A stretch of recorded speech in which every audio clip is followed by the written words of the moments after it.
could stand for the Pledge of Allegiance, please.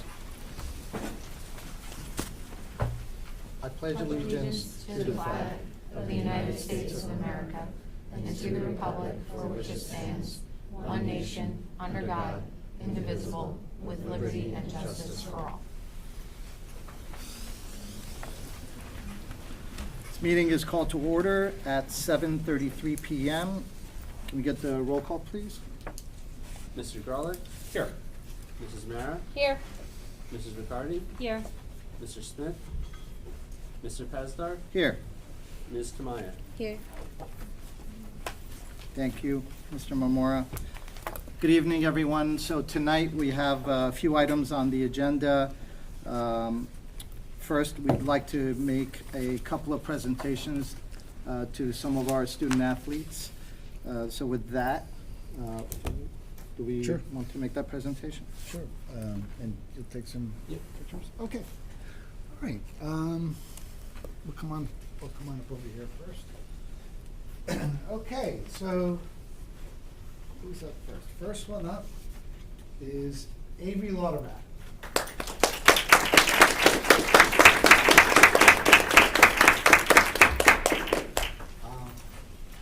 We've done this a couple of times, and Sit over here. one time we did it without you, but for those who don't know, Avery is our one and only gymnastics, or gymnast, here at Emerson. And let me read this. Whereas Avery Lauterbach has won the New Jersey North 1 Group 1 Sectional Championship in gymnastics, and whereas Avery Lauterbach has received the award of First Team All-County for gymnastics, and whereas the accomplishment is testimony to her dedication, tireless efforts, and commitment to excellence, and whereas the Emerson Board of Education, Emerson, New Jersey, County of Bergen, wishes to recognize this outstanding accomplishment. Now, therefore, be it resolved that the Emerson Board of Education on this 27th day of January 2025 hereby congratulates Avery Lauterbach on this achievement.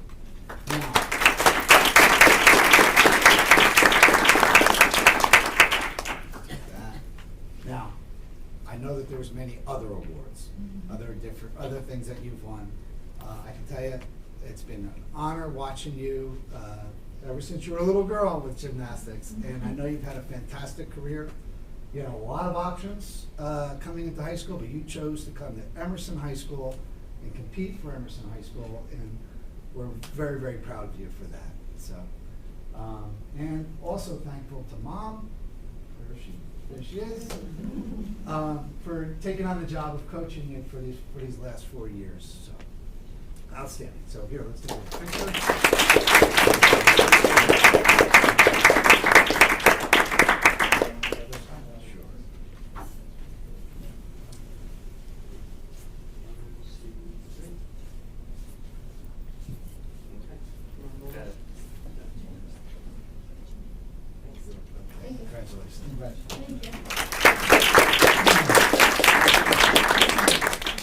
Next up, Mikey Graff.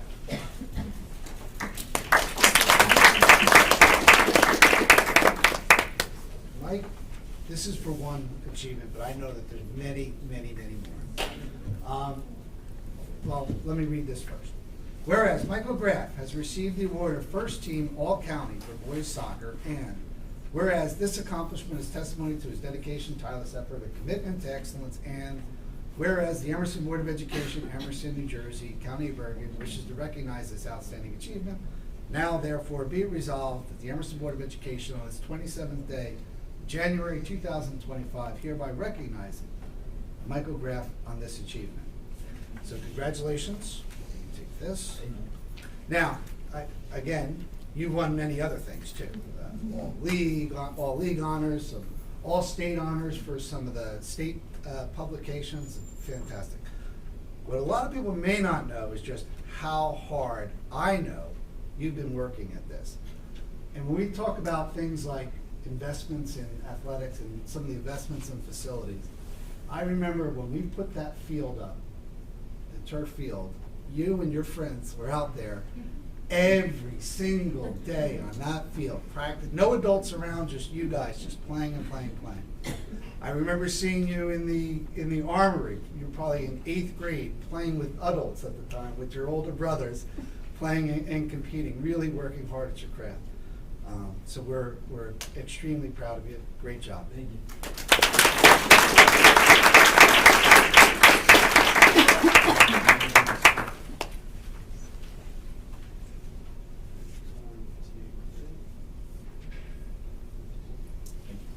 Good job, Mike.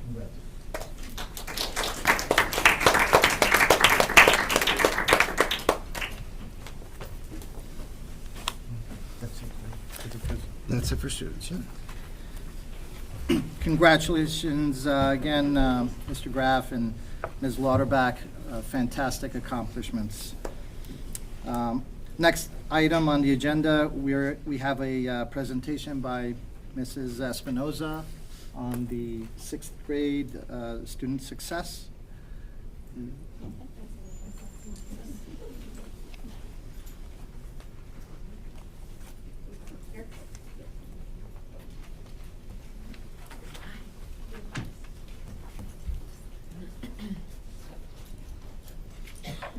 So good evening, thank you for having us tonight. I'm going to let you know that when I decided that I was going to talk to you tonight about what we've done for 6th grade this school year, I asked the 6th grade team if they would want to join me, and as you could see, I brought the entire entourage with me. Because they really are making this work happen every day in the classrooms, and they are very excited to share about it along with me. So I'm thrilled to have them here and let you listen to someone else talk besides me, especially because they are doing the hard work each day. So a little bit of our backstory. We've made some changes to 6th grade this year. We had the opportunity to bring a 5th grade teacher up into the team, and that was Ms. Hill. And then we started thinking about what we would do with this kind of supposed extra teacher. Would we make a double block of language arts, a double block of math, because in 5th grade they have a double block of language arts. In 7th grade they have a double block of language arts and math. And what could we do? So what we came up with was a cross-curricular class where we would teach a little bit of math and a little bit of language arts, and also some student success skills. And Liz has taken on that opportunity to be that teacher. And it's been a wonderful course that she's going to share with you. On the flip side of that, we also had some other needs in the grade level. We really needed some more support for our struggling students and some targeted intervention. So we figured out some ways to incorporate that. We wanted to focus on the transition to middle school and some of the organizational skills that the students need, and we hear about them needing all the time. We also knew that there was a gap in our Spanish instruction, especially more at the middle school level. We thought about ways that we could incorporate that. So tonight you're going to hear about how we put that all together into this schedule. What you see up here is kind of a sample schedule of what the students experience each day. And we went from 4 periods to 5, including that cross-curricular class. And then we also added an exploration win period. So in the exploration win period, students do receive Spanish along with some other cycles. But the win period allows us to provide a lot of different services to our students when they're not coming out of their regular academics. So it's really been quite exciting. And I'm now going to turn it over to Liz to share with you about her course in cross-curricular. Thank you. Hi, thank you for having us. So I am the lucky person who had opportunity to take on this course this year. So we just kind of broke it down. There are some major units within the curriculum where we have an ongoing book study. The book is called Success Skills for Middle Schoolers, which I'll talk a little bit more about in a moment. There'll be an upcoming passion project and career project, which the 6th grade has done previously, but it's something that I'll be helping out with as well. And then key concepts beyond the success skills are math support skills, ELA support skills, and again, the habits of work and study skills. So in regards to the success skills, we're using that success skills book for middle schoolers, which you have on your table, as a book study. It's not something that goes home with the students. The book stays in school, and we dive into one chapter at a time. And some of the topics that you can see that we've already addressed so far through the chapters, we've looked at study skills, organizational skills, time management, effective communication, and having a growth mindset. And these are the skills that I think, as Mrs. Espinoza said, we often assume kids just kind of have, but we know that they actually need to be taught this with intention. So this class gives us the opportunity to do that. And then as you can see on this slide, there's a poster. So at the end of each chapter, I tried to do something meaningful. That was a poster regarding time management that the students would go home and hang up at home. And then in addition to that, at the end of each chapter, I have them just do like their takeaways from that chapter. What do they want to remember from each of those chapters and their why? So this is one student's wrap up that she shared with me, and this is what she's trying to take away from each of the chapters that we've done so far.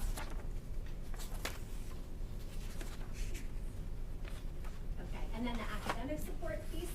So in addition to the success skills, so any given day of any given week, it may be a different topic that we're covering. So for example, one day or 2 days I may do success skills, and then the next day it could be a supplemental math lesson to support Allison's work with the 6th grade math classes. Often what I try to do is more activity driven since she's doing the direct instruction. And something that Allison came up with, which in my opinion is pretty awesome. The students do spiral assignments every week, and then after they do the spiral assignment, they do something called an error analysis. So that's where Allison was kind of looking at the mistakes kids were making, and it looks like it's mostly mistakes that are precision mistakes, where maybe they're just reading the directions wrong or they're not working carefully enough. Computational mistakes, which is just a mistake in solving an operation, or conceptual errors, which is where they're really just not understanding the concept. And by looking at those types of errors, they're seeing what they're doing wrong, so that hopefully they can learn from those mistakes when they make their corrections, and then potentially not make them in the future. And we also see the mistakes that they're making, so we can support them and correct them. So that's some of the support that I do in the math area.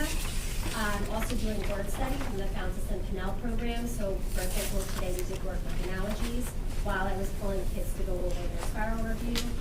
And the way that we make this work is we're just continually planning as a team. So when anyone needs something for me to support them in, that's how I know what I'm doing that week. And if they're good and everything's going smoothly, then I do the successful program study. So it's been one great, I think.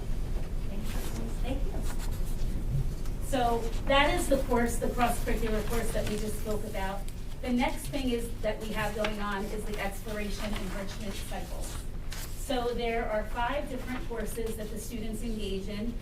They go in cycle blocks for about 4 weeks at a time, and they do the 5 courses. We are just finishing up the 5th course, and then they'll start the 5 courses again, so that they're revisiting them throughout the year, and it's not something where they have current events sometime in the year and then never again. So they are revisiting it. They have current events with Mr. Martinez, movement with Mrs. McClafferty, puzzles and problems with Ms. Hill, Spanish with Ms. Pena, which the high school was kind enough to share her a bit with us, and then STEM with Mrs. Friedman. So the course time is right after lunch, so it's a really optimal time for our students because it gives them an opportunity to do something a little bit more fun in their day, a little more relaxed before they get back into their heavy academic courses. So we really are enjoying the timing of each course. Mr. Martinez. Hi. So I teach the current events cycle course. So a lot of it and a lot of the skills that I focus on are things that were in the social studies curriculum that might have kind of gotten glossed over in the time frame that comes with the school year. So some of the topics that I've covered so far, being that it was a presidential election year, we did spend some time talking about elections. We focused a lot on the electoral college and how that kind of works because it's something that a lot of students, especially as they come into 6th grade, is kind of foreign to them. Researching and debating about more current events or some topics that students might consider more real life because learning about American history in 1770 might seem so far away from them. So some topics that we've looked into this year, kind of focusing on the election topic is the voting age, so should it be lowered, raised, freedom versus security, so the issue of should you give up some of your freedom to be more secure, social media, and we've also debated the issue of keeping animals in zoos. And so as you might kind of gather, some of those are very student-led. I at the beginning of each cycle, I kind of give them this broad idea of, okay, we could have a debate or a discussion about something that you guys want. I get a whole bunch of post-its with a bunch of scribbles on them. and I kind of pick out what they kind of like. And it kind of, as they do that, they do research, they have conversations, and it requires a lot of active listening and, kind of listening to different perspectives, and, kind of making their own opinion based on evidence as opposed to something that they might see online. And the why is it kind of gives additional time to focus on these discussion and listening skills that were previously in the social studies curriculum. So I'm Liz McCafferty. I teach the movement cycle, and I do have a background in dance and in dance education. So Ms. Espinoza thought that was sort of an untapped resource for us to use for our students. But we call it movement because I don't want to make anybody nervous thinking they have to dance. Say, you were all worried. I went into it thinking it would be stretching and moving, and then really quickly understood that the kids just did not know anything about their musculoskeletal system. So I gently stole the skeleton from the high school. And so we have been going over the musculoskeletal system, and there's no test or quizzes. This is really just a learning experience for them. But understanding how their bones move and how their muscles work and things like that, for a lot of them is very eye-opening, especially our athletes. They're like, oh, so that's what happened when I did this or that. We do a little bit of yoga. We do a lot of stretching. We work with rhythm and balance. So you can see, I tell the students to just do their best and have a little bit of fun, and I am so impressed with them because they are doing all these stretches and balances and all these different great activities, and they really have just really embraced it. So I really enjoy that about the course. I often say it's like my favorite 35 minutes because I'm stretching with them. No, it's okay.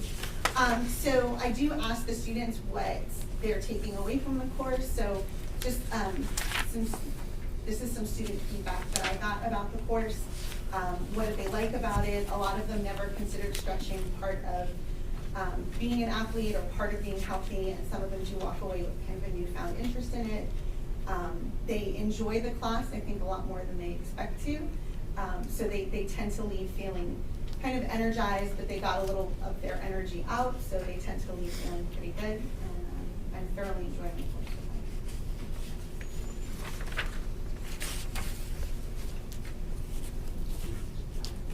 course. So I'm going to go to this one. So Mrs. Freeman, who's not here with us tonight, she teaches the STEM cycle, and the students have two major units. Forces and motion is one of the units that they're in, and then their second major unit is energy. And from the time that I've been in the class, they've been building miniature cars or racers. I'm sure some of the sixth graders in the room will describe it better than I am. But then they are timing the amount of speed that it takes to go down the ramps. They're doing a lot of different collaborative activities along with that. And it's focused on a variety of different areas in terms of the energy. She's teaching them Newton's laws of physics, so there's a lot going on in that course as well. So my cycle is puzzles and problems, and the why behind this, just to start with, this is really to help kids experience productive struggle and that sense of perseverance. So the puzzles are meant to be challenging. They're meant to have to persevere through them. And often if a student is having a lot of success, I'll say, wow, that's great. Now let's try something you haven't tried yet, right? And they'll see, it can be frustrating, but sometimes they'll finally figure out how to solve something, and that feeling of success when they've stuck with it. And they have their options of all the different types of puzzles that you see. When we start the next cycle, I'll bring some new pieces into it, but right now for this cycle, these are the types of puzzles that they do. And lastly, we have Spanish.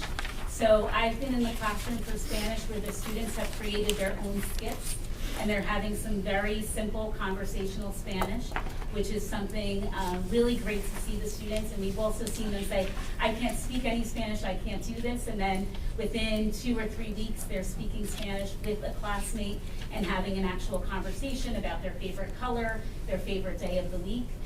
Ms. Pena has also started teaching them about verbs, cultural celebrations, different emotions, and objects among the classroom. So it's really been a great introduction into Spanish for the students.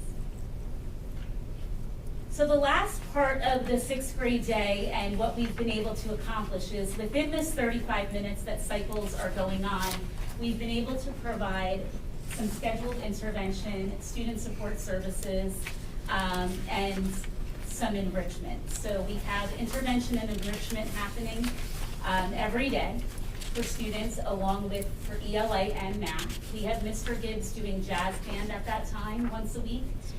We have counseling happening at that time with our school social workers and school psychologists. We have speech happening, and we have Wharton happening. So any students that might be being pulled typically during the day are now being pulled during this time.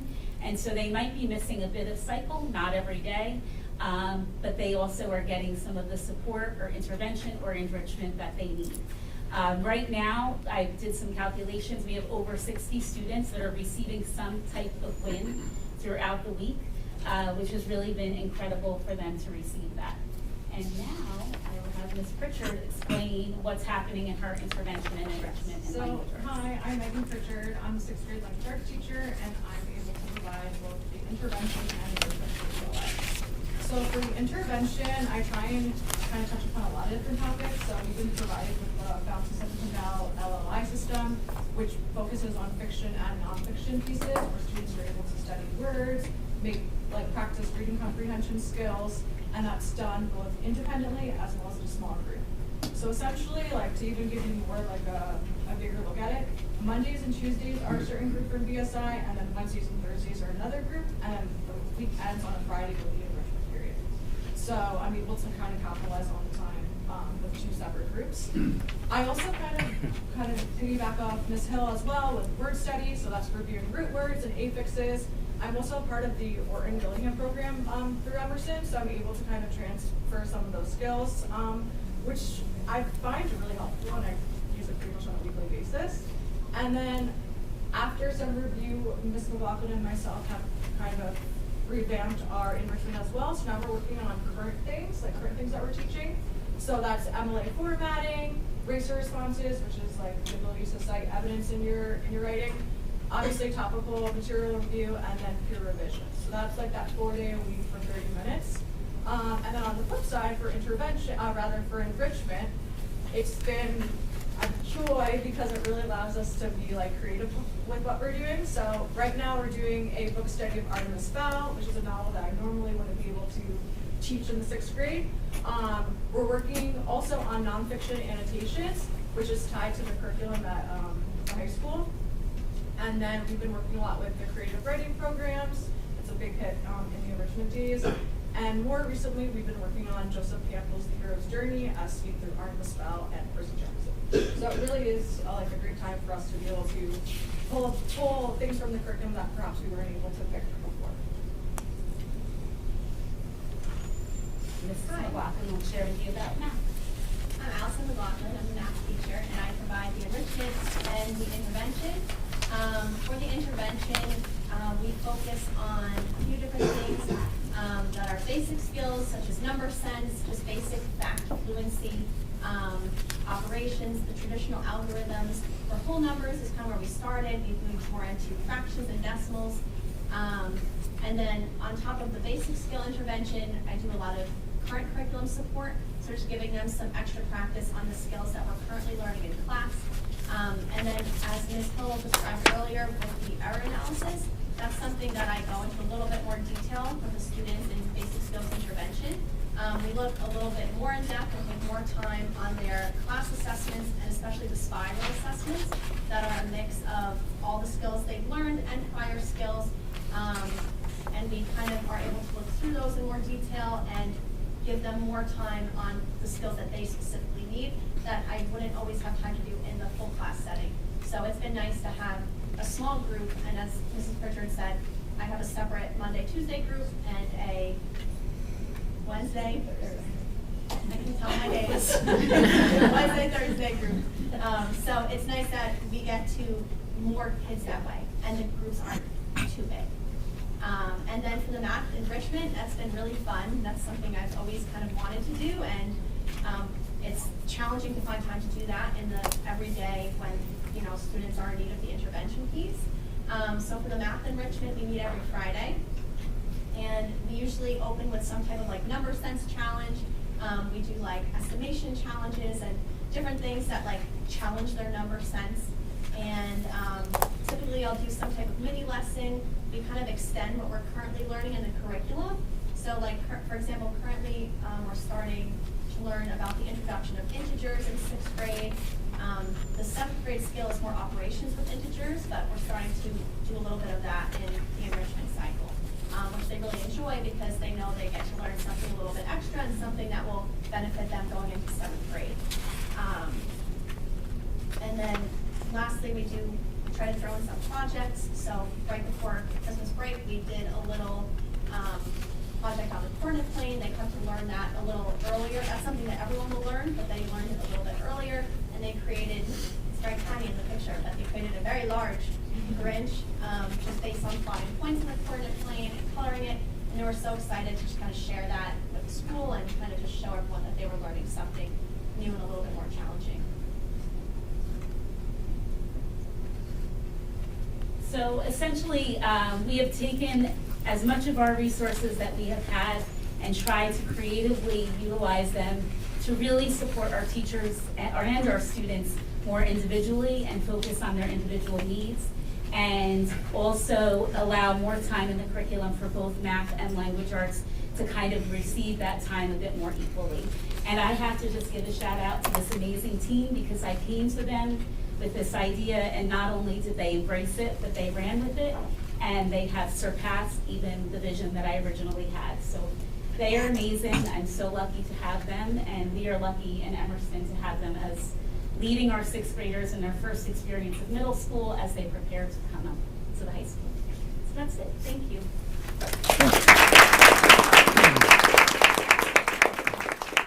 Mrs. Espino, any questions from the board? No.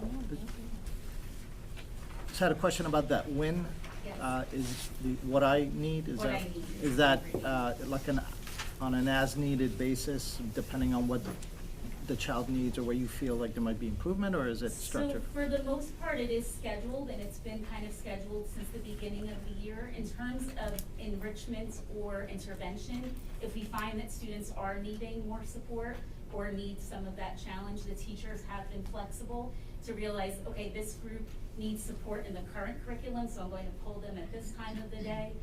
So there has been some flexibility there.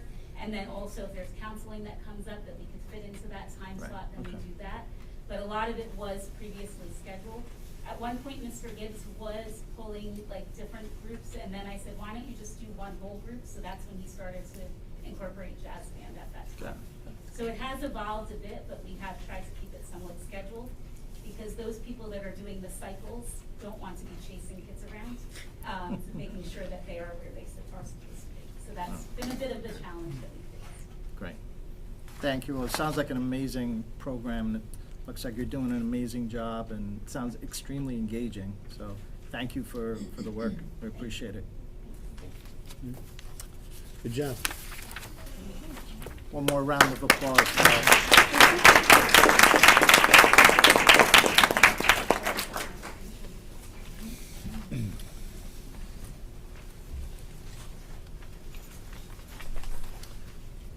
So with that, I would like to move on to the agenda. Mrs. Mara, would you mind opening the meeting for public input and comments on the agenda items only?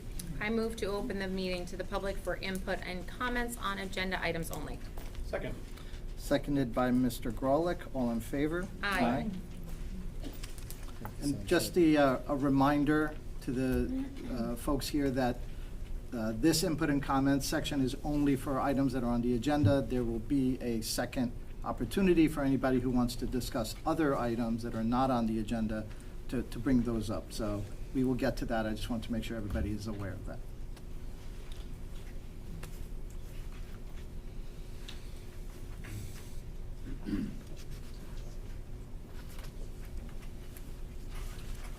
I'll just come up because I can't hear you. Oh, okay. Waiting with anticipation. Okay, looks like no, Pardon, I couldn't hear you from the back. Is this, you said? okay, so I'll try to speak up a little louder. Okay. So what I was saying that right now, we're going to have a session for input and comments on the items that are only on the agenda. And then we'll have a second opportunity for anyone who wants to discuss other items. With that, Mrs. Riccardi, could you close the meeting for public input and comments? Sure. I move to close the meeting to public input and comments. Second. Seconded by Mr. Grolick. All in favor? Aye. The board has had the opportunity to review the agenda items. If there are no items that a board member wishes to discuss, Mr. Grolick, would you please adopt motion B? Yes, I move to adopt all items on the above consent agenda with exception of items numbered 27 and 28 and request separate consideration for those items indicated. Seconded. Seconded by Mrs. Mara. Roll call, please. Mr. Grolick? Aye. Mrs. Mara? Aye. Mrs. Riccardi? Aye. Mr. Pazdar? Aye. And Mr. Grolick, would you mind adopting motion C? I move to adopt the following items numbered 27 and 28 requested for separate consideration. Second.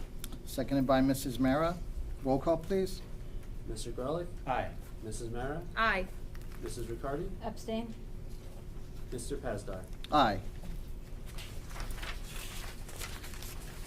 Thank you. We'll move on to committee reports.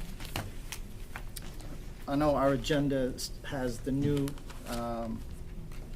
committee assignments, but I'd like to keep it as our old ones, being that that's how we run. So with that, Mrs. Mayor, would you mind continuing with your curriculum update? Sure. I will defer the update on the curriculum instruction and student achievement report to the next meeting when the academic committee has the opportunity to convene, which should be in the coming month. But I will say just briefly, if there are ever any questions about curriculum, instruction, or student achievement, there's always access for the parents and community and stakeholders to view the curriculum fully online on our website, and to certainly reach out to Dr. Nisanoff as well as Mrs. Opperman with any specific pointed questions as to the curriculum. And as we just voted on the agenda item for the reconfiguration of our committees, I want to express my deepest thanks to Mrs. Opperman for the opportunity to serve on this academic committee with her, starting from when I was serving with Professor Tigan, and then having the wonderful introduction of Mrs. Riccardi joining me for the past year. 2 years is certainly not enough to grasp what it is that the academic committee encompasses and every nook and cranny of curriculum and instruction. But my time on this particular committee has been so eye-opening. It's been wonderful. I've had such a wonderful time really diving in and learning and having some very difficult conversations on this committee. I have nothing but the utmost optimism that Mrs. Riccardi, as the chair, is going to carry this committee forward in a very purposeful, meaningful, and engaging way with not only the administration but also with our community. And I think that Mr. Grolick is going to be a very happy and very educated addition to this committee in the upcoming year. So I'm looking forward to seeing how this committee shakes out for the coming year. So thank you. Great. Thank you, Mrs. Mara. For facilities, buildings, and grounds, Mr. Grolick, if you could make your final report as the chair. Sure. Thank you very much. I'm very much looking forward to continuing the work on the Buildings, Facilities, and Grounds Committee, and I'm thrilled it's going to be chaired by Ms. Mara. We've had some great projects and exciting, and it's so great to see the community continue to grow and invest in our schools, and a lot of great things on the horizon. You'll have to forgive me, community, I'm going to be that guy to read my notes off the phone. I had one printer page left at home and didn't make it on there. So for the community this evening, for buildings and grounds, update on the tennis court project. Right now we're waiting for the temperatures to thaw out. The contractor's going to return in the spring, and at that time we're going to pour the acrylic surface coating and complete the remaining list of items. So spring to come, waiting for temperatures to rise. The turf field project, Mr. Marmora met with the district's architect last week. They reviewed final design drawings, the immediate timeline, and that project is going out to public bid next month in February. With regards to HVAC projects here in this building, on tonight's agenda earlier, the board voted to approve 2 HVAC projects at the high school. The first project completes work for 2 classrooms. That will be funded with remaining referendum funds. The second project will address the high school gymnasium and the adjacent classrooms. That project will be funded with capital reserve funds. And those projects are all dependent on how the bids come in compared to our cost estimates. So something we're looking forward to. And that concludes my report for you. Great. Thank you, Mr. Grolick. I'll go ahead and make the report for budget and negotiations. The most important thing we have right now is our negotiation with our amazing teachers. That's ongoing. We had a meeting last week, made some good progress, and we'll continue having another meeting, a couple other meetings to finalize that. But things are going well in that front. And I know the staff is working on the budget as well, so that will be coming forth as well. Moving on to individual board member reports, Mrs. Mara. Sure, thank you. First and foremost, I don't know if they're still here, but I wanted to congratulate both Avery and Michael on their achievements, and I wanted to also congratulate their families for their tireless support of our student athletes in the district. Thank you to Mrs. Espinoza and the 6th grade team. This is one of those projects that came to the academic committee while I had the opportunity to be on the academic committee, and I was thrilled.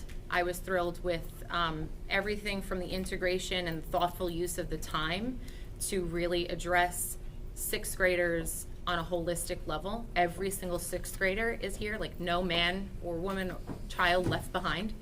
Everybody is being addressed, and I'm actually looking forward to seeing what the 7th grade teachers think for this incoming class that's going to be elevating to middle school. There was a slide up there about time management, and I took a little note that if one of these books goes missing, I have it. I'm going to review it. The first one is sometimes it's okay to say no. I think we all should be reminded of that.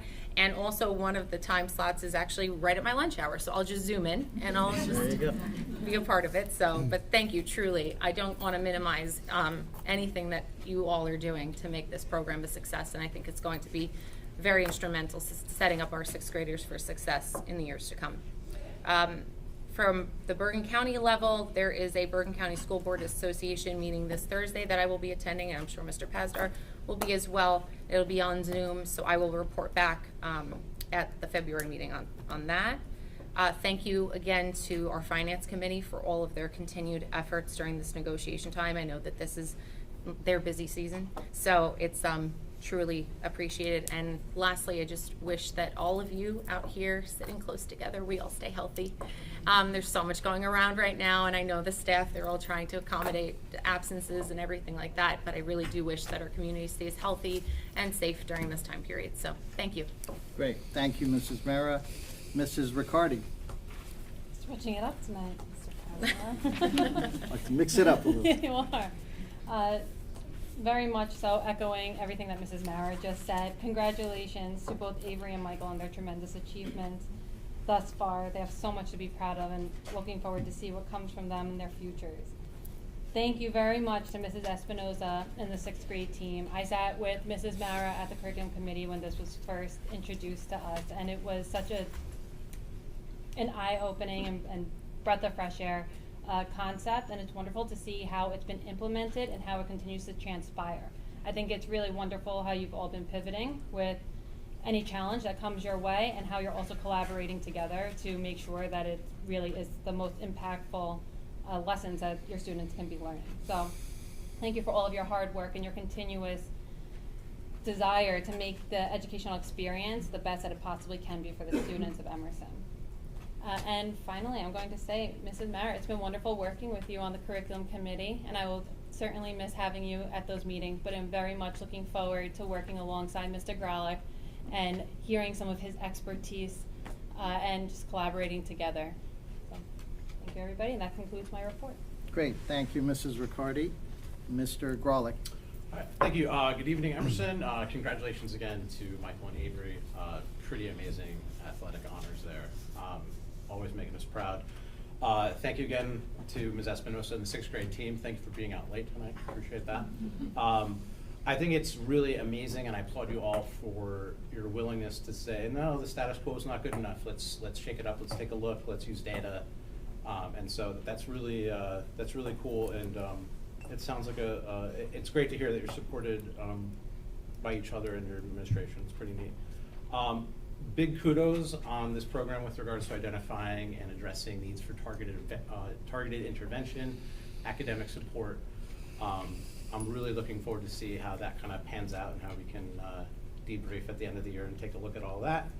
And I'm just really thrilled, as Ms. Mara stated, with regards to this emphasis on the skills.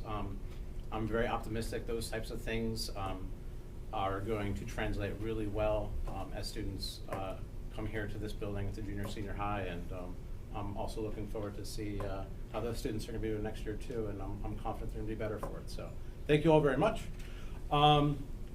Winter sports, extracurriculars in full gear. I know there's a lot of senior nights coming up, so congratulations in advance to all of our senior athletes.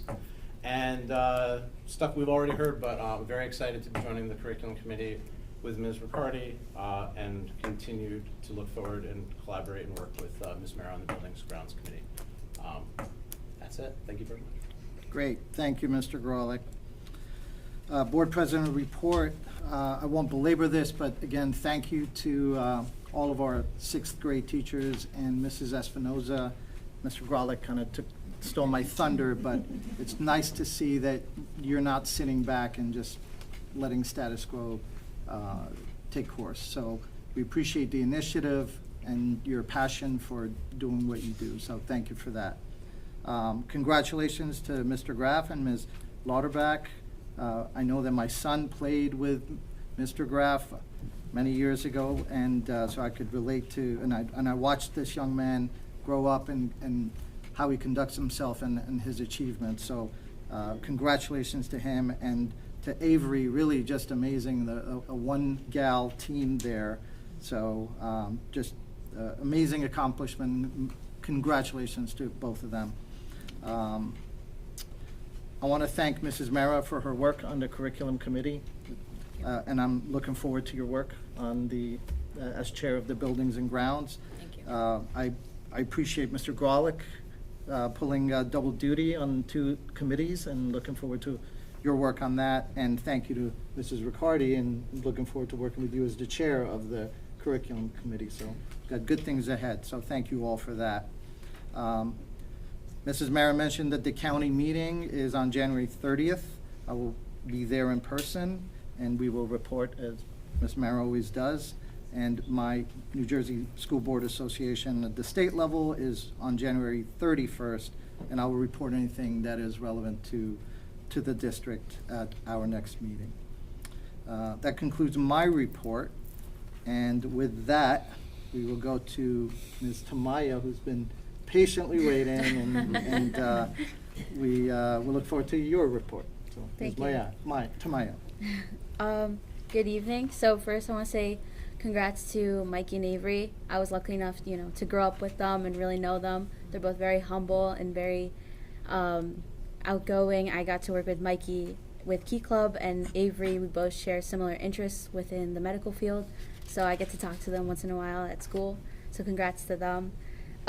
Something that's going on in our school, quarterlies just finished up, so that means the second marking period ended and the second semester just started. So the stress is slowly going away with that, with the students. Especially for seniors. Oh yeah. Oh, yeah. But yeah, everyone's starting fresh, third marking period. So some of the clubs, like Cavo Cancer Crushers, they collected puzzles and games, and they dropped it off at the Hackensack Hospital, and they delivered it around the holiday season. So that was a big thing that was going on.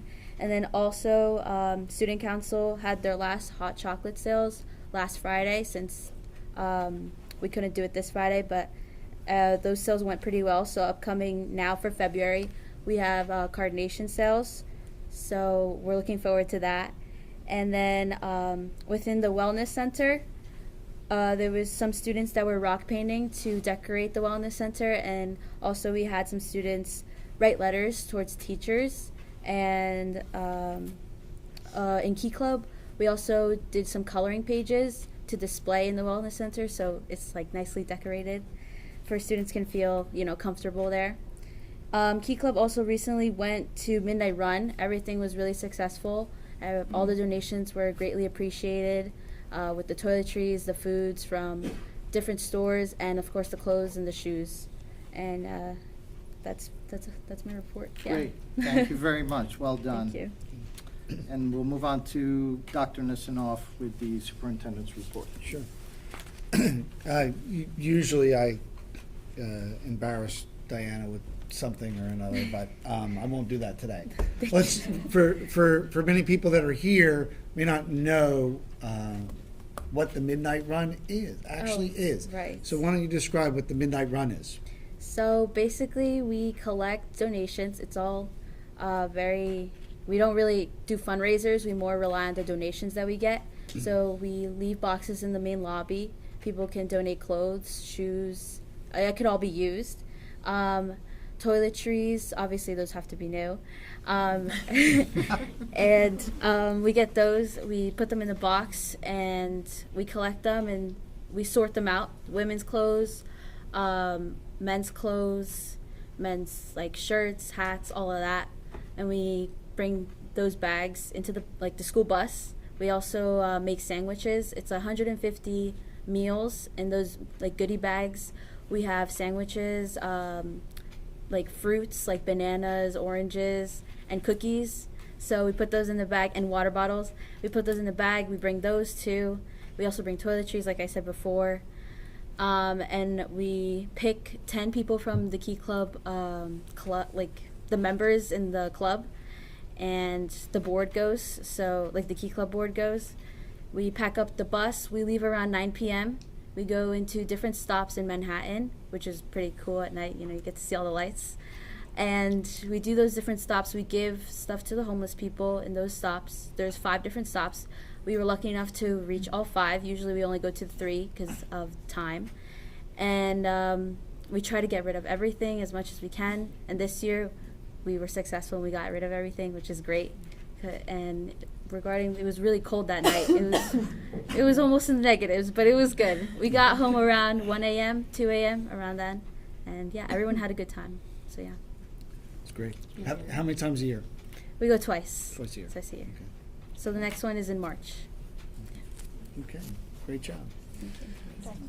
Okay, I have a few things to talk about this evening, but the first thing I'd like to do, if we could, we should have did this at the beginning of the meeting, but we'll do it now. If we could just take a quick moment of silence for Mr. Robert Menditto, who passed this past week.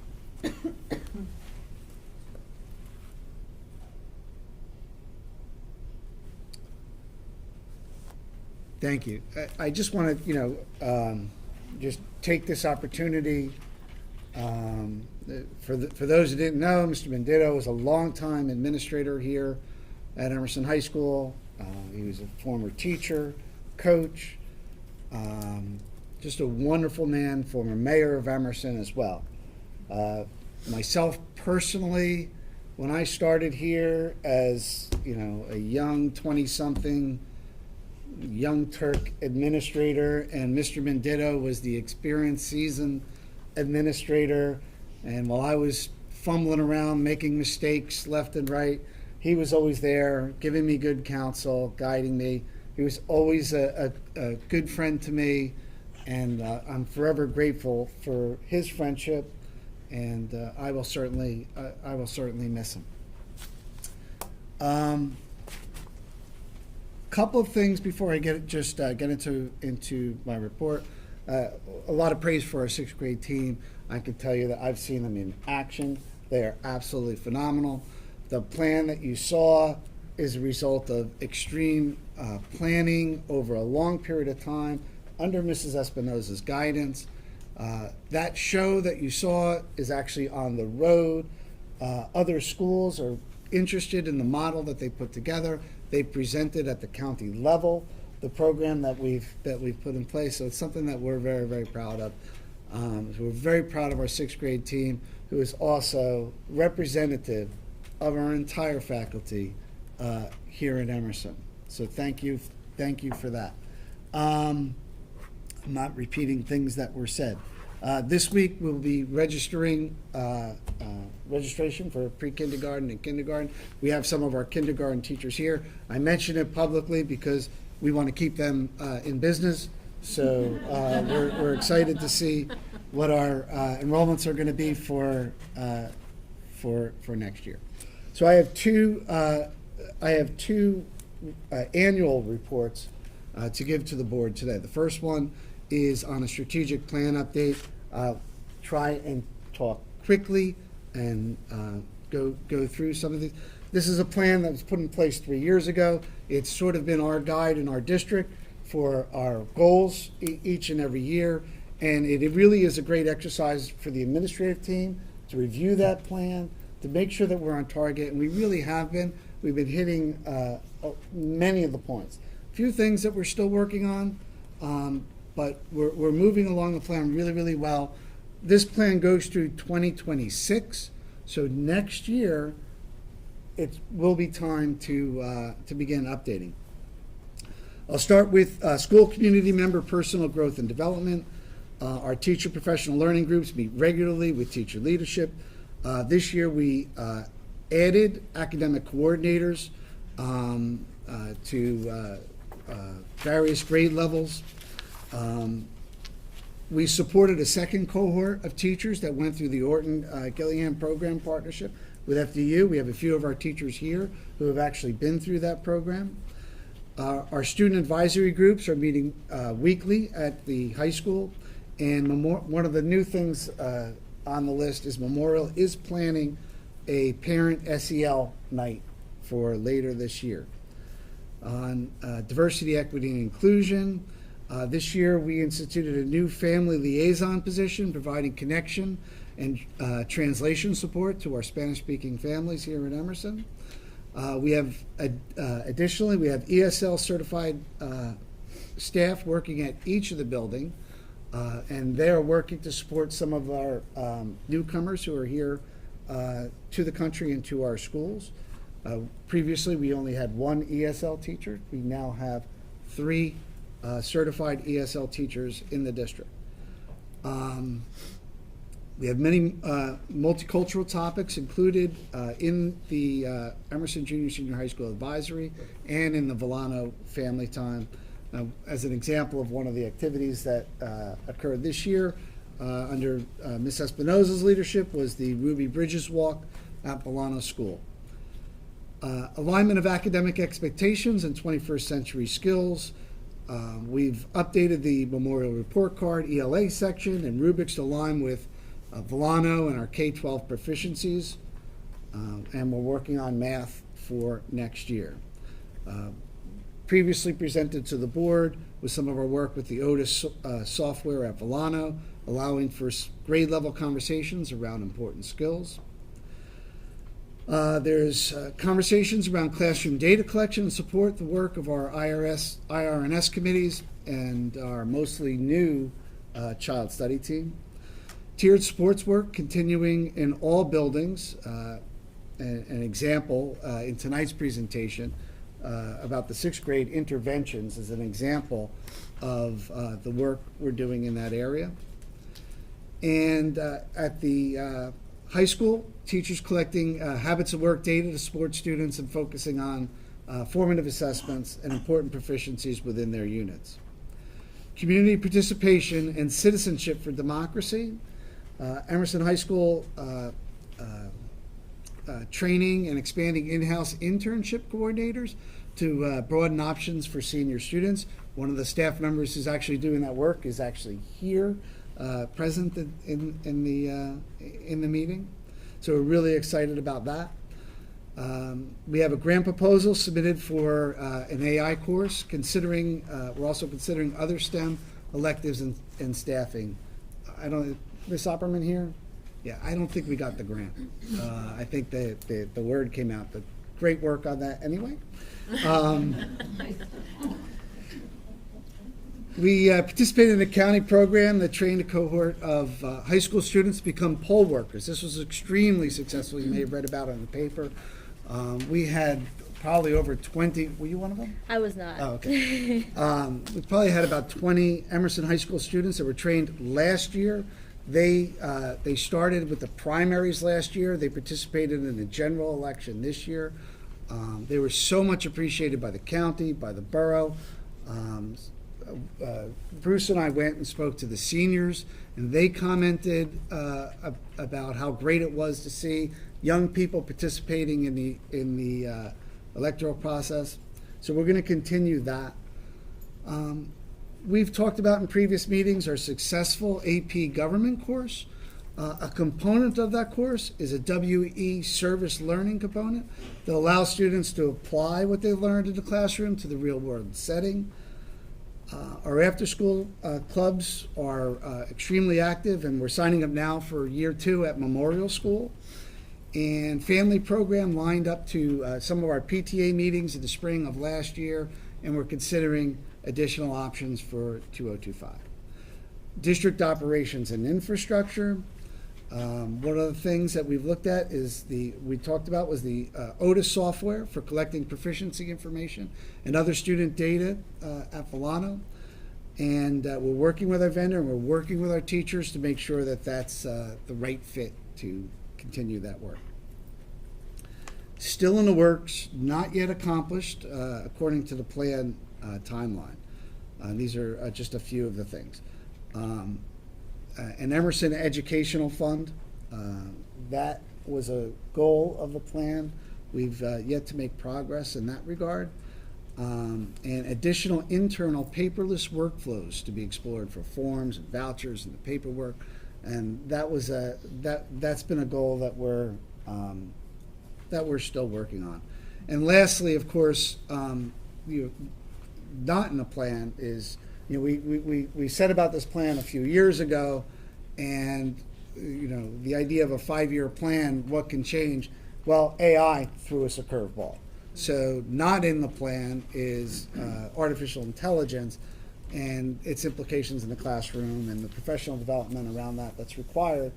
And so that is going to take a little emphasis away from some of the things that we're currently working on. So that was just a strategic plan update, an annual plan. The last thing I need to do, which is twice a year, report on our student safety and data system. And it's where we report publicly those items which are reported to the state with regards to student data. We do that twice a year. This report is from July 1 to December.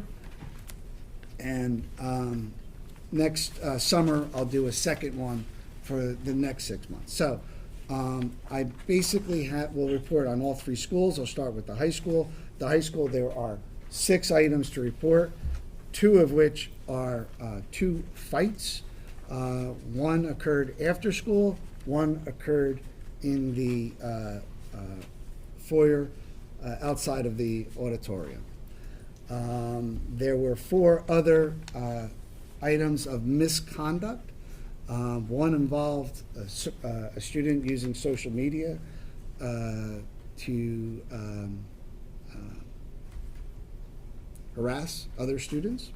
Another involved a student who decided to pull out a lighter and light a piece of paper on fire. Another was one student who was disrespectful to a staff member. And the last one involves students using a phone to make prank calls during the school day to a member of the community. And all 6 of those items resulted in removals of students from school. And that was at the high school. At Volano, there was one HIB confirmation or confirmed, and that involved a group of 4 students. Again, using social media to make videos and distribute harassing media to students. And lastly, rarely do we have a report from Memorial School, but we do. We have one that did involve the removal of a student, and that was with regards to fighting with another student. The removal was not the result of one incident, but more the result of multiple instances. So that's the SSDS report. And with that, I conclude my reports. Great. Thank you very much, Dr. Nisanoff. And so now, No, What? business, PA. business administration. oh, I'm sorry, I moved on. Just on down there. At the top. Yeah. There you go. I apologize. Thank you, Mrs. Mara. No problem. Mr. Memorial Business Administrator's report. No report tonight. Oh, great. Just trying to get Made it brand second. points. Thank you, Mr. Memora. And with that, Mrs. Riccardi, would you mind opening the meeting to the public for input and comments? Yes, I move to open the meeting to public for input and comments. Second. Seconded by Mrs. Mara. All in favor? Aye. So this is the portion where anybody who wants to discuss, anyone who has input or a comment on a topic, you can step up to the podium. Allow me to just give some of the ground rules, if you will. When you step up, please slowly and clearly state your name and address, and also, I don't think time is an issue. Typically, it's a 3-minute time, but, you know, if that comes up, we'll address it. And with that, anybody who wants to make a comment, please step up.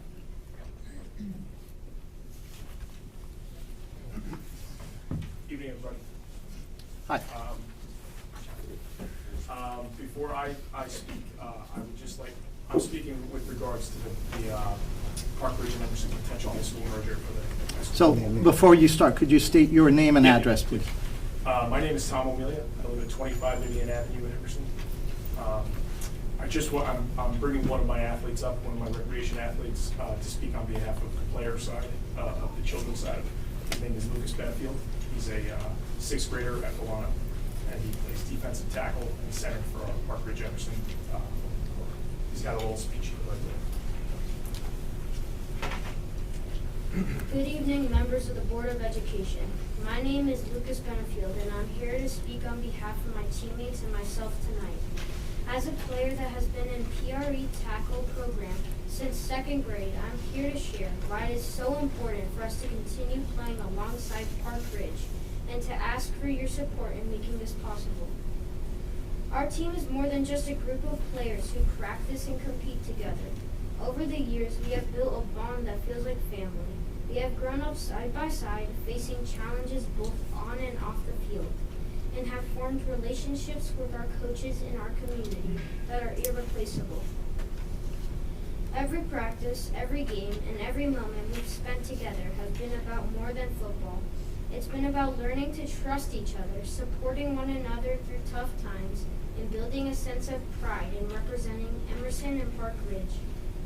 Our team is not just a collection of individuals, it is a united group that thrives because of the connection we share. Our coaches know us as players and as people. They have taught us not only the skills we need to succeed on the field, but also the values we carry with us off of it, such as hard work, loyalty, and perseverance. Most of them have invested years into helping us grow, and we have worked hard to build the kind of team culture that makes us stronger together. When considering the next 5 years, please reflect on the unique bond Emerson and Park Ridge have formed and the progress we have made as a team.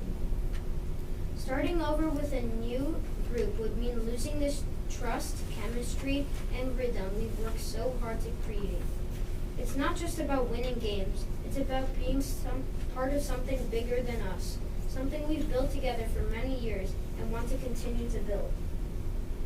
We believe there's value in honoring the relationships, commitments, and growth that already exist within our team. Fighting for us to remain with Park Ridge would enable us to keep growing, improving, and representing our community with pride as we have done all of these years. On behalf of my teammates and myself, I ask for your support in letting us continue to play alongside Park Ridge. Thank you for listening and for your dedication to student athletes like us. With this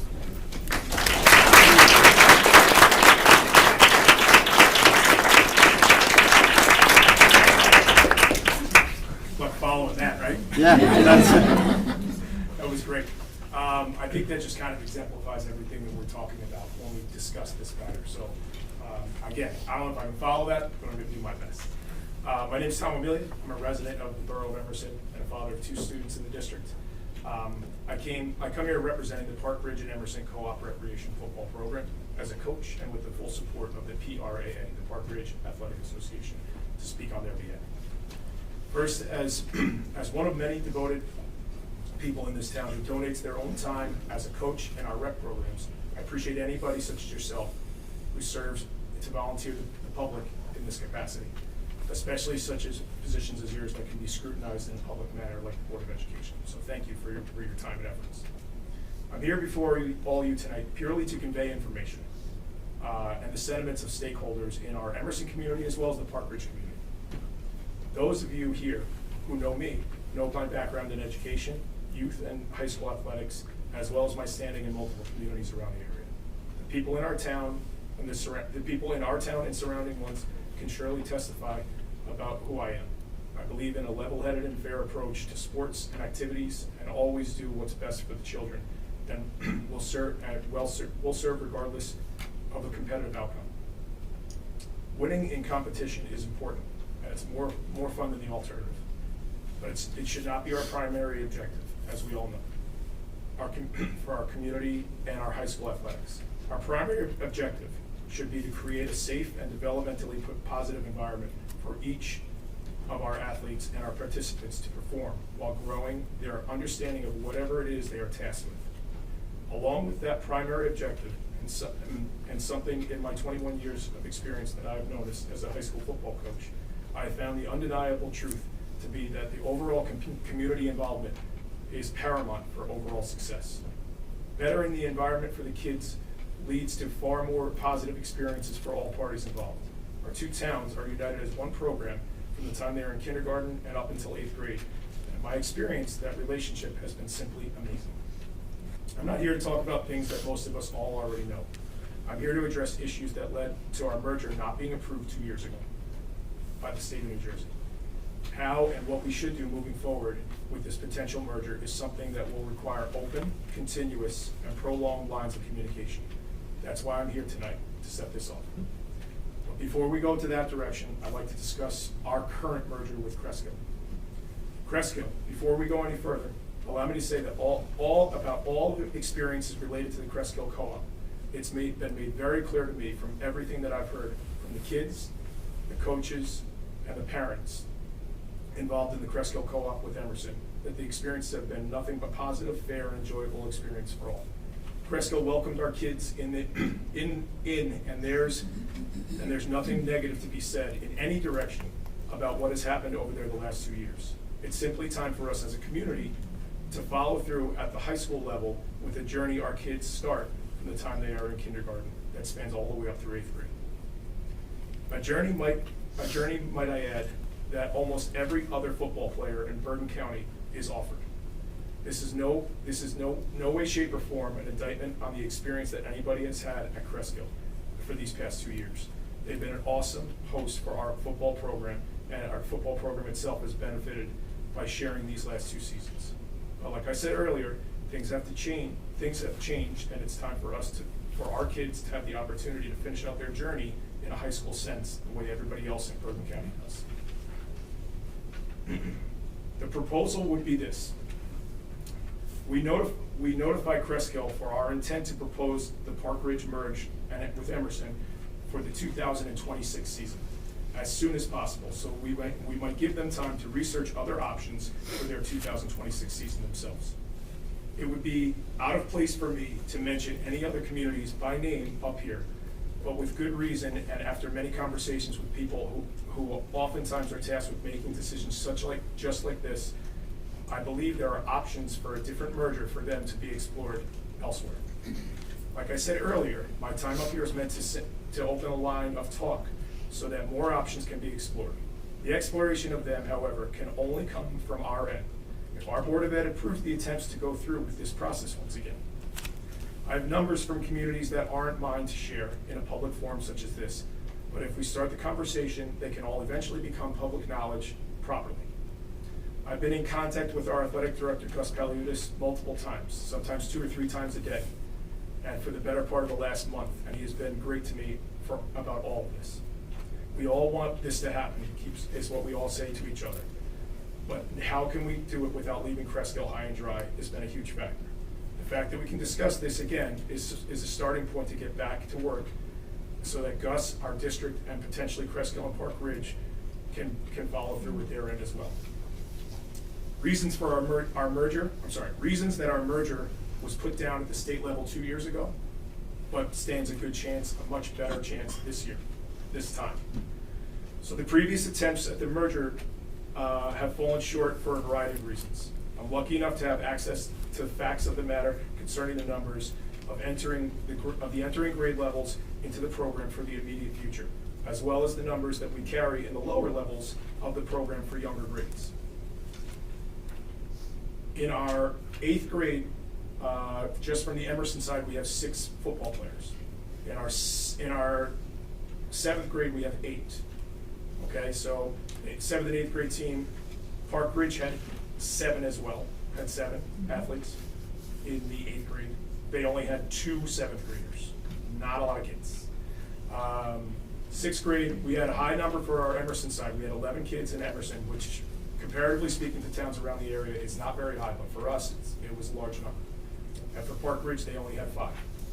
This is where it gets kind of ugly. In 5th grade, Emerson only had 5. In 5th grade, Park Ridge only had 3. In 4th grade, 0 for Emerson. In 4th grade for Park Ridge, they had a high number, they had 12. So we were able to offset that a little bit. Again, high number relative to what we currently work with. In 3rd grade for Emerson, my son was the only boy that played football. In fact, he was the only boy on the Pee Wee football team this year. Not one other child from Emerson played on his football team. And for the Park Ridge side, we only had 5 3rd graders. So next year, we're only going to have 6, if we're lucky, 4th graders on that Pee Wee football team. A special note must be given. So the conversations about the 2026 season are kind of what I'm kind of focusing on, and what Gus has kind of steered me towards, and what I believe is a positive option and a positive effort to go down. Our senior class for the 2026 season for Emerson, just from the Emerson side, would only have 4 players. And at the time of our last merger effort, there were 0 kids. So we're working, the Emerson side has 4 players as sophomores right now who would be seniors in 2026. None of whom were playing football prior to their freshman year. The facts are pretty simple, that the sport itself is declining as a whole in some communities. And to sustain a safe and positive playing environment, you need numbers. The rec level, we are able to seamlessly merge our programs, and now after many years of a successful merger that hasn't yielded championships, but has delivered an amazing football culture for these kids, it's time to make the entire football community, K through 12. For the sake of saving the sport in both towns, this must happen. Why is now such a better time than it was 3 years ago? All right, so just getting into the facts. At the time of the last efforts to merge, Park Ridge was coming off a greatly successful run with multiple state tournament appearances, which clearly swayed sentiments of the voting members of the state against adding more students to their already seemingly successful program. Successful in wins and losses, their numbers, however, were vastly down. My conversations with people in the state whose names I am not comfortable sharing in this public forum, I now believe we stand a significantly better chance of receiving approval for this merger. Now, 2 years ago, at a conference level in the NJIC, at a conference level, there was a 2/3 vote required by the conference for the movement in the co-op sense. It's still required for the board, for the league, but as I was informed from the state, we can't supersede that, as most of you probably know from the last time we did that, by taking it up to the state board itself. As it stands right now, there is conference approval required for state to approve, there is conference approval required for the state to approve a co-op between Emerson and Park Ridge. No. There is no conference approval required for a state to approve, or any other co-op for that matter. The co-op commission does not need the conference to approve, okay? And even so, looking at it purely from a conference perspective, let's just think objectively here. Those people voting all have a vested interest in keeping two programs like Emerson and Park Ridge down. Their vote to disallow a co-op would hardly be made in the best interest of either town, the students of each high school, or the sport of high school football in the area itself. As a long-time Westwood football coach, I can tell you, you don't want other people to get better while you're doing what you're doing. I can just tell you that straight out, because then it just makes your job harder. Now, all that being said, we still have to be part of that conference, though. And regardless of how the state views it, we will have to deal with our partners in the NJIC at some capacity, especially concerning division alignment, should this ever go through. It's been an overwhelming suggestion of our AD, Gus Paliutis, that we keep the conference aware, and I agree wholeheartedly. Transparency with this will be key. With the NJIC will be key. As we move forward with this initiative, it's a sign of good faith and respect for our peers and colleagues alike. Now, looking at it from another lens, why is this so much better than it was 3 years ago? Mr. O'Meally, I'm Yes. sorry to interrupt you. I apologize. I want to be respectful of time limits, and I'm Yeah. not saying you should stop. I just want to give anybody else. Absolutely, I apologize. I should have If referenced. everyone's okay with it, we can continue. If there's somebody else who wants to make a comment, we can come back Yeah. to. Any So I'll just questions or- pause here for a second. If anybody wants to step up now, and then we can come back. Any questions from the board? Yeah. Please feel free. I don't have any right now, so if that's okay with everyone else, please continue. All right, I apologize. No, I no, should all good. reference the lengthiness, I apologize. So from another lens of the spectrum, right? Having coached in a smaller school environment, a Group 2 environment, which we would eventually become should the merger ever go through, I've dealt with the loss of a lot of athletes in a parochial sense, all right? Inevitably, there will be some kids that go to parochial schools for a variety of reasons, and that's okay. Those places serve a purpose for many kids and do right by them. But to witness the drastic numbers in which two very small towns like Emerson and Park Ridge are both losing student athletes to those institutions is quite alarming. Certain children who wish to play multiple sports at a high level are not really given that opportunity here at Emerson or even at Park Ridge for particular sports. In no way am I referencing this situation as a personal slight towards any coach or program. It's simply a fact that I have this. Many people have the opinion of this in both communities, and and people who I've come in contact over the years, and it will continue to be a problem moving forward if we can't do something soon. Oftentimes, the athletes that go to parochial schools are only able to perform in a particular sport due to their high level of competition at those places. One sport year-round, and that completely changes the multi-sport athlete, which is a desired goal of many athletic departments. That's not growing sports at the high school level. Eliminating multi-sport athletes is hardly something we should be striving to do at this time of social change in an adolescent world. As far as the competitive balance is concerned, as it relates to what we could be, should we ever combine or whatever. Playing our schedule at the recreation level as we do, there are fair comparisons to be drawn from the sizes of the towns that we play that correlate to the sizes of high schools we might be compared to in the area should the opportunity to merge come about. Our PRE seniors, our Park Ridge Emerson seniors, which is the 7th and 8th grade level, had a record of 5-2-1 last year, which is a fine level to compete at, but hardly a dominant performance. They lost in the first round of the playoffs. With roughly 250 to 270, I might have those numbers off. I keep getting different answers from different people in both schools. In Emerson and similarly in Park Ridge High Schools, that would leave us with the low 500s ranked for state groups, which would make us a pretty small Group 2 school. To draw a comparison, that would be similar to a program like Waldwick Midland Park, who's been a relatively successful Group 2 school at the football level for about 10 or 15 years. Just putting all the cards on my table here and saying about as far as it relates to wrestling, because speaking with Gus, he helped me a lot as far as this is concerned. I feel the ultimate support of many people. I just wanted to put this out in the public forum. To say that the success of the wrestling program, which has merged for over 30 years, doesn't get factored in when looking at it from an outsider's point of view would not be fair. At the time of the merger in the Emerson and Park Ridge wrestling programs, both programs had great traditions, but their numbers were quite low. However, the comparison between the potential outcomes for a merger between two football programs as opposed to a wrestling program is simply not applicable here. The sport of football requires numbers, and at a Group 2 level, which we would be, you must have a minimum of 25 to 30 capable athletes on a varsity roster to even come close to performing at such a high level as our wrestling program has for the last 30 years. So I kind of have to address that, but I just view that will be addressed at the state or at the league meeting. So just quickly to close out, and I appreciate everybody's time and patience. Let me just say that I'm aware that everybody in this room here is probably most likely in favor of the merger. Some of us here are better understanding what it takes to get this accomplished, but everybody's heart's in the right place. Tonight's purely meant as a display from both communities, and there are members from both communities, Park Ridge and Emerson here, taking time out of their lives to do this. I also have many interactions with the Park Ridge Board of Education. This will eventually, hopefully, have to go to their Board of Ed for an approval at some point. Today it's purely meant to display as a display for both communities to show Emerson Board of Ed, to show the Emerson Board of Ed and the administration that we all want this.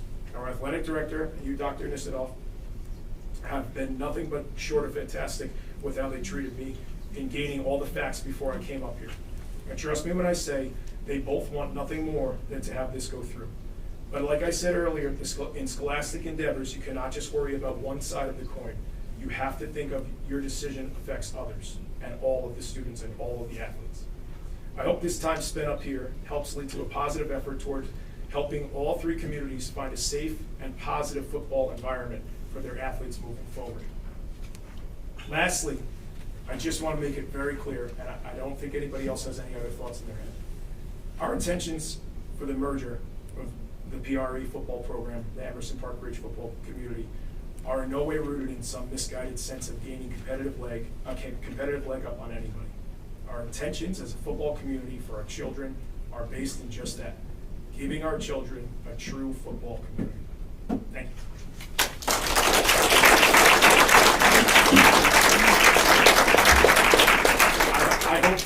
I hope to, through back channels or whatever the proper avenues would be moving forward throughout the course of the next month, have this put on the agenda for next month. And if it's, I don't understand if it would be required for a vote or whatnot, how we go about it, but Gus and I are in full contact, and I feel the support of the administration up to this point, so thank you. I do have just a point of clarification. You mentioned that your objective with this is, you mentioned the 2026 season. Correct, yes. Could you, just for clarity, are you referring to a September 26 football start? September 26 football Okay. season, yeah. There are, in conversations with many football parents who are currently part of the co-op with Emerson and Cresskill, they're having a great positive experience. So it would be, the time would be really probably not sufficient to have the leagues, cater to what we have offered here or attempting to offer up. It seems a little bit more feasible to put a year and a half on it for all parties involved. And like I said, it wouldn't be proper for me to speak about any other places in a public forum like this, but there are other avenues we can pursue should Cresskill continue to need a co-op partner. So, yeah. Okay. Thank you. Thank you. Let me. I just want to say, first of all, you almost were able to attain Mr. Benefield's speech. So I'll play second fiddle to that. I want to Lucas, I just want to say thank you for coming here. I commend you on the courage to get up and speak and let us know your thoughts and on behalf of your team. So well done, and I just wanted to thank you for that. Absolutely.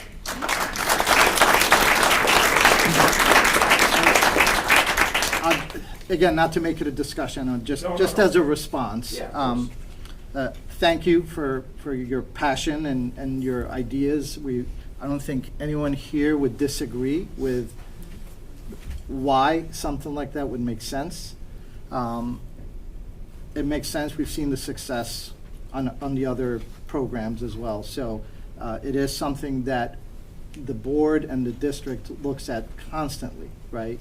Evaluating it, what's best for our student athletes, what's best for the program, and not just, as you said, for just Emerson, but anybody who we're in a relationship with. So I just want to convey that that's not lost on us. We've obviously visited this in the past. You have more facts than I have readily available to me and can think of right now. So again, I'll go out on a limb and speak on behalf of the board that I don't think anybody would disagree with why something like that would make sense. And as you mentioned, there's a lot of complications and things like that that would happen. But I think your objective is really get the conversation started. And I think on that note, message received, and we constantly evaluate that, and we'll make those decisions when the time comes. I appreciate it. So, thank you.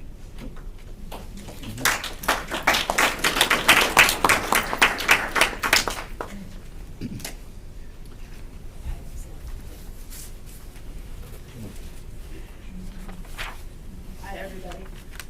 Marcy Pasurcia, 57 Washington. Most of you know Dominic, my little boy, and I use the term very loosely, as a robo-caller. This year, he also became a right tackle and a nose guard. Who would have thought it? He enjoyed playing with his friends from Emerson and Park Ridge. And although this was his first year playing football with Park Ridge, he's been playing lacrosse with some of these boys since second grade. Those programs have been merged forever. And for a long time, he was the only Emerson boy on the lacrosse team. My second grade goalie, because why not? He's also in Boy Scouts, or was in Boy Scouts with the boys from Park Ridge, because Emerson no longer has their own Boy Scout program. So that's another area where these boys are connected, other than on the football field. The coaches and the Park Ridge families have been just wonderful. When we all get together, it's a blast. Like, I know nothing about football. Well, I've learned this year, but before this year, I never watched a game. But it's fun, and they all get so revved up and so excited, and such great camaraderie and teamwork, and it's just awesome. That's all. Thank you.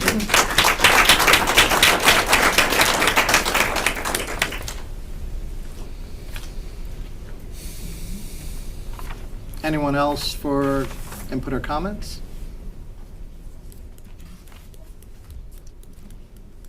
Okay. With that, Mr. Grolick, could you close this out for the public input and comments? I move to close the meeting to the public for input and comments. Second. Seconded by Mrs. Mara. All in favor? Aye. And Mrs. Riccardi, could you close us out with motion B, please?